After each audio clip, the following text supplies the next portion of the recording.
वक्त को लगता था वंस अ वक्त ऑलवेज अ वक्त। वक्फ बोर्ड सिर्फ और सिर्फ प्रॉपर्टी का विषय नहीं रह गया, महिला के पारिवारिक अधिकारों को छीनने का भी कुछ लोगों ने इसको माध्यम बना दिया। मुस्लिम समाज में से अहमदिया समाज मेरे पास आया और अहमदिया समाज ने कहा कि उनके प्रदेश के वक्फ बोर्ड ने उनको एक्सकम्युनिकेट कर दिया, मतलब नॉन मुस्लिम डिक्लेयर कर दिया, जो हमारा संविधान नहीं करता। क्या एक बोर्ड को अधिकार है कि जबरन एक औरत की शादी तोड़ दे, धमकाए?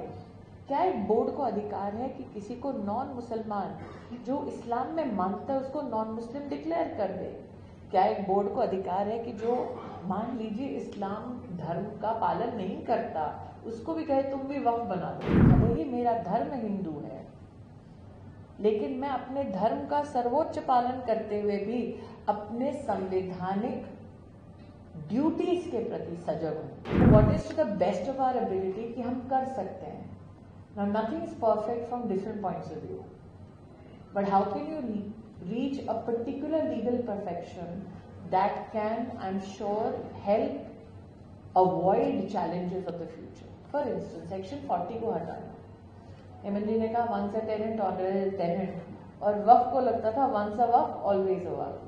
The beauty of an evolving democracy is that with the changing times and the changing needs of the population, the legislative, हमारी कानून व्यवस्था, हमारे देश की संसद बढ़ती और बदलती दरकारों के मद्देनजर कानून बनाती है। और इसीलिए मैं बहुत ही खुश हूं कि इस कानून को बनाने में कोई जल्दबाजी नहीं हुई।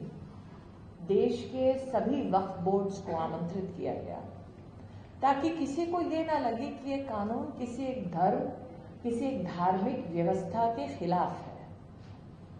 हम सबको, अचंदुक साहब ने एज ए सिख जेंटलमैन अपनी बात को रखा, हम सबको अधिकार है कि हम अपने धर्म का प्रचार करें, प्रसार करें, अपने धर्म को माने और अपने धर्म के अनुसार अपना जीवन व्यतीत करें।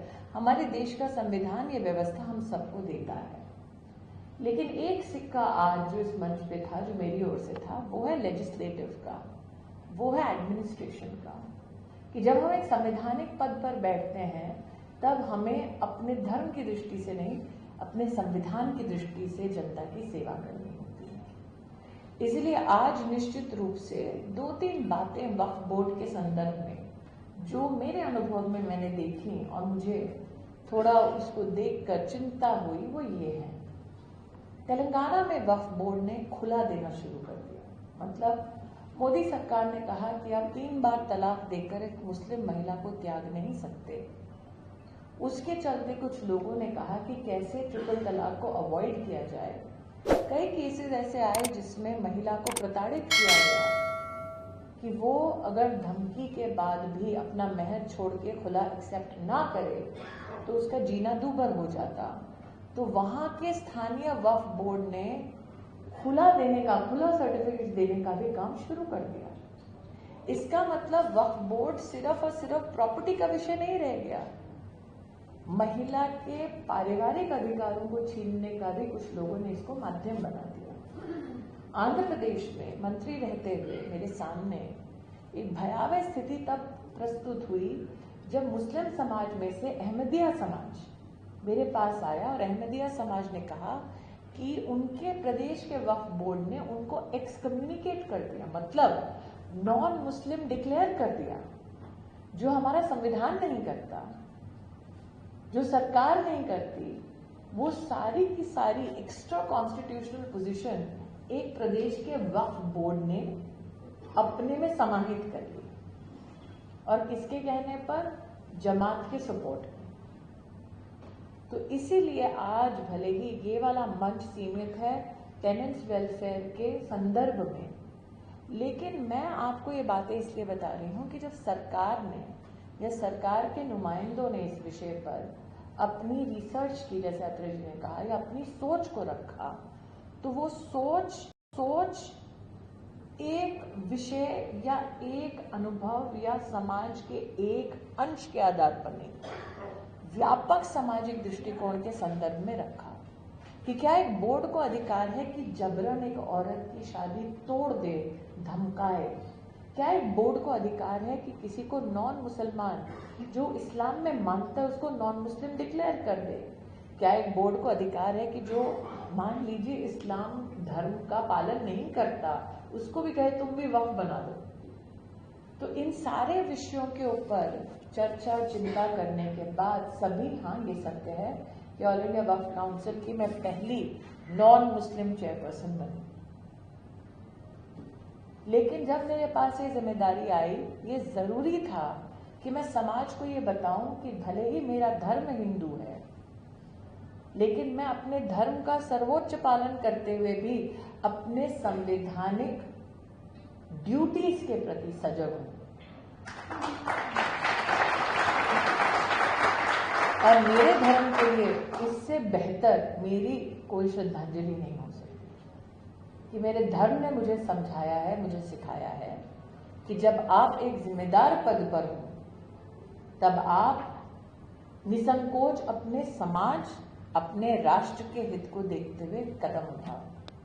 मुझे लगता है जेपीसी की जो व्यवस्था आई है वो व्यवस्था जेन्युइनली डेमोक्रेटिक प्रिंसिपल्स पर आधारित और डेमोक्रेटाइजेशन ऑफ व्यूज को समर्पित एक जेपीसी बने हैं। कई न्यूज एजेंसीज में भी इस बात का उल्लेख हुआ है कि waqf by user Surat municipal corporation का एक ऑफिस है जिसको वक्फ बोर्ड ने क्लेम कर दिया। क्यों? क्योंकि शाहजहां की बेटी साहब ने वहां पर हज यात्रा के वक्त थोड़ा सा विश्राम किया था, तो अंग्रेजों ने, हाँ ये आपको, तो अंग्रेजों ने उस वक्त उसको इस्तेमाल कर लिया था ऑफिस के हिसाब से। फिर देश आज़ाद हुआ तो म्यूनसिपैलिटी ने कहा कि हमारा ऑफिस हो गया, तो उन्होंने कहा नहीं, शाहजहां की बिटिया साहब ने यहाँ पर विश्राम किया था। अब ये, हाँ, कर्नाटक में एक पूरा का पूरा मैदान है, वहाँ पर जो सरकार की है, वहाँ कुछ लोगों ने कहा भाई सरकारी मैदान है, क्या करें, चतुर्थी के लिए हमें मिल सकता है पंडाल लगाने के लिए। तो कहा नहीं, वहाँ नमाज अता हुई थी, ईदगाह की जमीन है। इनफैक्ट हेमंत जी तो शॉक्ड होंगे, इलाहाबाद हाईकोर्ट ने 2023 में अपनी जमीन छुड़वाई है वक्त से, विच वाज इलीगली ऑक्यूपाइड। तो आप अकेले नहीं हैं, कोर्ट को भी लड़ना पड़ा है अपनी जमीन के लिए। और इसीलिए मेरा ये मानना है कि जेपीसी के सम्मुख जब आप टेनेंट वेलफेयर एसोसिएशन की ओर से चंदोक जी और विशेषतः हेमंत जी के सानिध्य में प्रस्ताव रखेंगे और जेपीसी के सामने जब आप प्रस्तुत होंगे, तो मुझे लगता है सिर्फ दिल्ली नहीं, देश भर के जो टेनेंट्स हैं उनकी ओर से एक नई सोच आप हमारी संसदीय जो मंडली है उनके सामने प्रस्तुत कर पाएंगे। It has been, Athre ji, my greatest privilege to have written an act, but nothing is perfect. What the JPC ensures is that the work in progress, so that every voice can be reflected, is what has been institutionalized by the Prime Minister. And yes, Chandok Sahab said there is not a legal firm the world over which does not have an Indian. So, Athre Sahab, I might not be a lawyer, but I have given birth to one.